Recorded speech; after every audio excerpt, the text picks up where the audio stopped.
On Lebanon now, there are violations of the ceasefire from Israel and Hezbollah. Are you aware of that, and what's your assessment of the ceasefire? So let me say this about the ceasefire that went into place last week after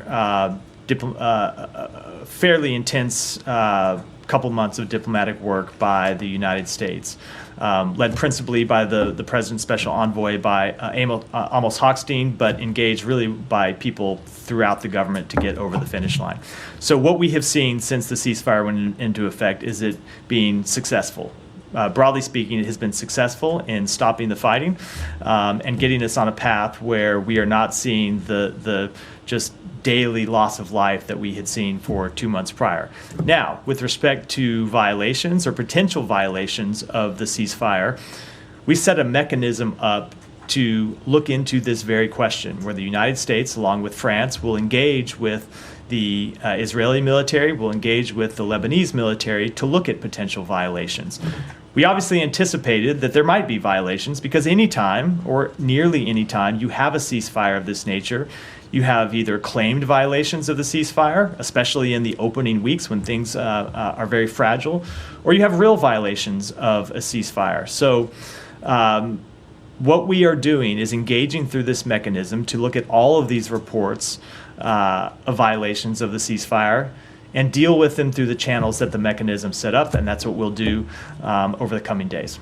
Quickly put a point on just one thing. Sure. When you said that it's broadly speaking successful, the ceasefire is holding, basically, in your view, despite what you see. Look, the ceasefire is holding. Now, look, obviously, when you have any ceasefire, you can see violations of it, and that's why we set up this mechanism in the first place, because we knew that there would be potential violations. Just as anywhere in the world, when you see a ceasefire implemented, you see various violations at times. Ultimately, what we don't want to see is the ceasefire breakdown, and we've not seen the ceasefire breakdown. When we get reports of potential violations, we have a mechanism that we put in place with the government of France to look at those potential violations, determine if they are in fact violations, and then engage with the parties to ensure that they aren't repeated. Have you determined whether there are violations, that there have been violations over the past This days? is work that's ongoing through the mechanism. I think it's appropriate for me to let that mechanism do its work privately and speak to the parties before I talk about the results of that work from the podium here. And I should add, it's not just that's also the case because this is not just it's not just the U.S. that is a participant in this mechanism. The government of France is as well. So we need to engage with our partners about these reports that of violations. Almost raised violations with the Israeli government. Can you say whether those were adjudicated or just concerns of potential violations? I'm not going to speak to those reports other than what I've already said, which is we take all of them very seriously, and we work through the mechanism that we set up to adjudicate them. And ultimately, if we do see violations of the ceasefire, we'll go to the parties and tell them to knock it off. We want to see the ceasefire hold. We want to see it be successful. We want to see people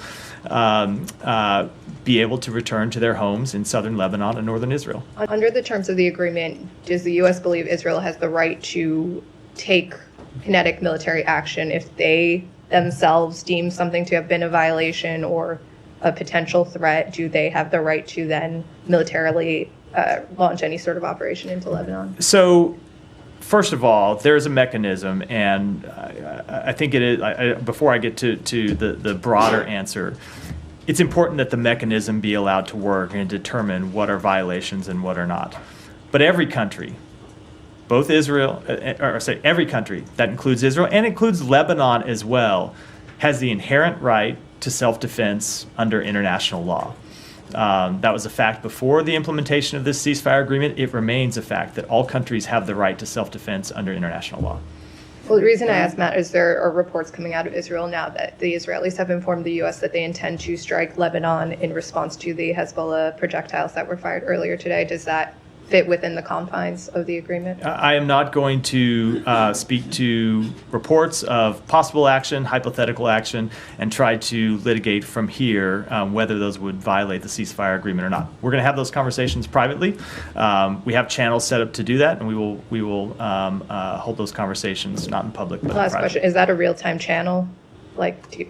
Could they? Yeah, the mechanism is already up and engaging. We're putting more steps in place to formalize it over the coming days, but it is already up and working. And that mechanism would allow either side to immediately in real time call in potential violations? It allows It allows both sides to report potential violations of the ceasefire and allows us and our French partners to engage with them as well.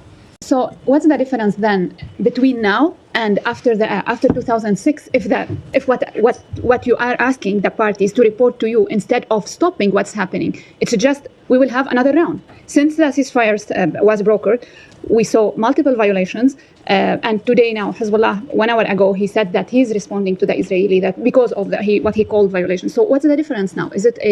Are we going back to October 6th? Let me just say, Hiba, that I don't think it is a little too early to make predictions about what's going to happen going forward. We are less than a week into the implementation of this ceasefire. In just about every ceasefire in a major conflict around the world, those early days are when it is most fragile and when you are most likely to see violations and risk of violations. And what it is our job to do, along with the government of France, along with other countries, is to engage in the process that we have set up, to impress upon both Lebanon and Israel that it is in their interest that this ceasefire hold. And it is in their interest that this ceasefire be fully implemented. Because remember, we are at the early stages in a process that calls for, over the next probably 54 days now, where Israel will fully withdraw all of its troops, something that hasn't happened yet because we aren't yet at that stage of the ceasefire. For that to work, we have to see a continued broad holding of the ceasefire. We need to see the mechanism work work through its procedures to make sure violations are reported and dealt with as they should be, and that is an important difference from the ceasefire in 2006. And then we need to see Lebanese forces deploy to south of the Litani River in a meaningful way. Also a difference between the ceasefire that was brokered in 2006. So those are the meaningful differences to answer your question. But we are less than a week into this. I think it's a little too early to make judgments about what the future is going to look like. A little bit more background on the side letter that the U.S. sent to Israel regarding the ceasefire arrangement with Hezbollah and Israel. What does it allow Israel to do? Look, I don't have anything more I can speak to about the ceasefire agreement, but I will say that a lot of the reporting around the ceasefire agreement tends to treat as news that Israel can exercise what ultimately is a right that every country has. Every country has the right to defend itself against terrorist attacks. Israel has that right. Lebanon has that right. Every country in the world has that right. And they have that right under international law. But the United States often characterizes Israeli attacks as defense. France says that Israel has violated the ceasefire 52 times at this point. But if they're just recouched as Israel defending itself, is Israel allowed to continue to attack Hezbollah as long as it says that was self-defense, that was self-defense? Look, as I said in response to questions earlier, we have a mechanism that we have set up to look at these exact questions and to look at reports of ceasefire violations and to determine whether, in fact, they were violations of the ceasefire, whether, in fact, if an incident was in some way justified because somebody had come under the threat of harm. And I'm not going to make those judgments from here before that group has the opportunity to work through these questions. That's why we set it up in the first place, so it could do so in a diligent way, and that's what they're going to do. But that said, we believe that it is in the interest of Israel and Lebanon that this ceasefire hold. Remember, when you look at it from Israel's perspective, the 70,000 Israeli citizens that have been forced from their homes don't get to return home if the ceasefire collapses. So it is very much in Israel's interest to see this ceasefire hold, and we're going to continue to press them to adhere to it. Would there be any additional consequences from the U.S. if Israel was determined through this mechanism to have broken the ceasefire? I'm just not going to get into hypotheticals from here.